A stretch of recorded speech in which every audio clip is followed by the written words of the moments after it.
Fivox dili pa makakumpirmar kung nakaapekto ba sa pagkabuak sa yuta haduol sa Mount Canlaon sa Negros Oriental ang magnitude 6.9 nga linog sa Bugos City.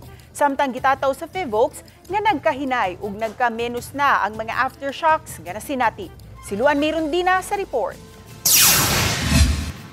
Nagpadayon pa karon ang gihimong mga pagtuon o pagsubay sa Fivox sa online extension sa Bugo Bay Fault.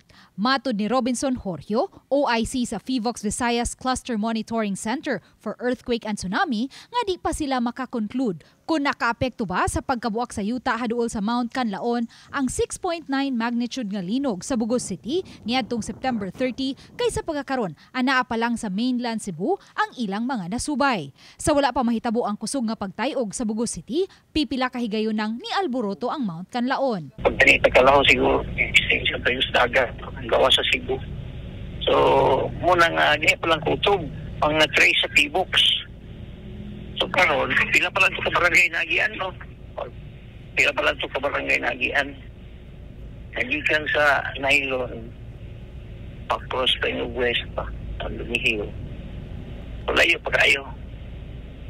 So dili ta makakonclude nga magkakos og buak ngadto sa Canlaon.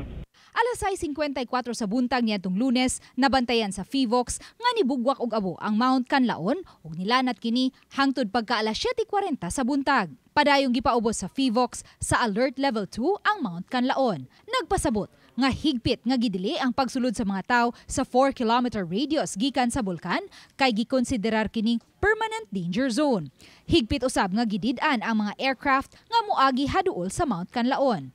Sa pikas bahin, gipadaplin usab ni Jorgio ang mga kabalaka nga posibleng makamugna pa og daghang mga sinkhole sa Northern Cebu ang nagpadayong mga aftershocks. Matod ni Jorgio, nagkagamay ug nagkahinay na ang mga aftershocks sa 6.9 magnitude nga linog sa Bugos City, human na sinati ang labing kusog nga aftershock niadtong Lunes nga nitala og 5.8 magnitude. Siguro tanang lugar na bakta sa mga tao, ni-report sa mga tao. Siguro magkadagan nilang counting kaya wala makiti. Kay kung na may wala pa mo visit pa yung dako ang iyang kriki o yung sinkhole, wala pa makuhaan tungkol sa mga aftershock.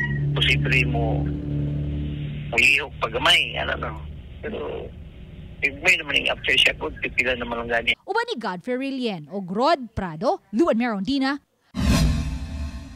Balitang Bisdak.